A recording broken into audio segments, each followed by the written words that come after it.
আপনারা কিভাবে পেলেন, জানেন কোথায় ছিল, পরে আপনারা জারি ফারহান। আমি বাসায় ছিলাম না, আমি সকালবেলা বের হয়ে গেছিলাম। আমি ছিলাম শিকদার মেডিকেলের এখানে আমার ব্যবসায়িক একটা কাজে।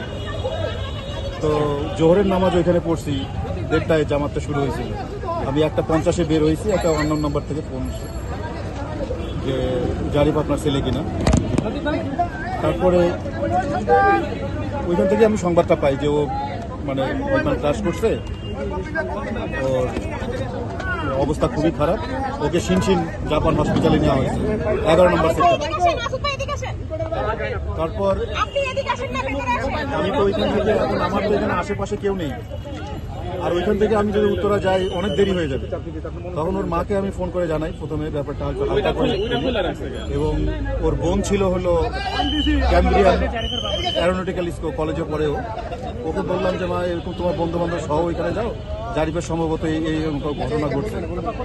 ঢাকা বাহানি নদীতে আসি পরে এনতিকাল লাটসা বলে আছে। এখন তো উনি তো মারা গেছে, 11টা বাজে মারা গেছে। মানে ট্রিটমেন্ট গাড়ি দিয়ে যাইতে যা সময় লাগে আর কি, যতটুকু সময় লাগে সময়, রাস্তার সময়টা আমি আপনাদের দিতে পারতেছি না। আমার ছেলে হলো, একটা ছেলে 6-এ পড়ছে, এই যে পরীক্ষা দিছে, সামনে অনেক স্বপ্ন ছিল, উনি আগাইতে পারলো না। আমি জানি না আমার কি হবে, মিডিয়ার মাধ্যমে কোন প্রকাশ আপনারা কি লেখালেখি করেন এটা আমি জানি না। আমার বাড়ি ভোলা বর্ণদী থানা, জেলা বরনদী থানা, জেলা ভোলা বর্ণদী থানা। হ্যাঁ, আমার নাম মোহাম্মদ সেলিম, সেলিম হোসেন, মোহাম্মদ সেলিম হোসেন। আচ্ছা, মাসুমার আপার পুরো নামটা? পুরা নাম হলো মাসুমা বেগম। মাসুমা বেগম মিডিয়াতে ওই কাগজপাতিতে হলো মাসুমা, এমনি ওর আইডি কার্ডের নাম হলো পুরা মাসুমা বেগম। এখানে বিমান ক্ষতিগ্রস্ত হয়েছে। পরে আমি খোঁজ নিয়েছি, খোঁজ নিয়ে আর আমার মাদিলা ভাই, আমার ছোট ভাই দুজনকে পাঠাইছি। পাঠানোর পরে ওরা কেউই খুঁজে পায় না। পরে পুরো হসপিটালে খবর নিয়েছি, ওখানে নাই। পরে ঢাকা মেডিকেলে আমরা খবর নিয়েছি, নিয়ে আবার 3:30টার দিকে আমরা সন্ধান পাইছি যে উনি এখানে আসেন। তারপরে এখানে থাকার সন্ধান পাওয়ার পরে আমরা আসি। আসার পরে প্রথমে ওনাকে নিচে রাখা হয়েছে, পরে ওনাকে আইসিইউতে নেওয়া হয়েছে। আইসিইউতে দুদিন ছিল, আজকে উনি 10:30টার দিকে মৃত্যুবরণ করেন।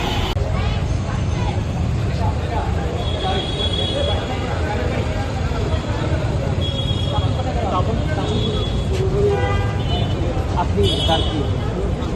ও আচ্ছা,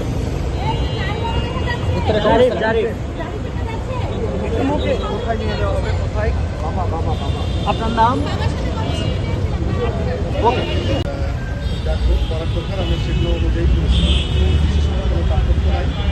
তাদের সঙ্গে আমরা যে আলোচনা করেছি সেই আলোচনাতে তারা বেশিরভাগ ক্ষেত্রে আমাদের সঙ্গে একমত, এবং অতিরিক্ত ডিসিশনটাই আমরা আসলে এতক্ষণ ধরে বাস্তবায়ন করলাম। আর আমি খারাপ খবরের জন্য একটা ভালো খবর আমরা বলি, যেটা গতকাল কিন্তু আমরা বলেছিলাম যে আমরা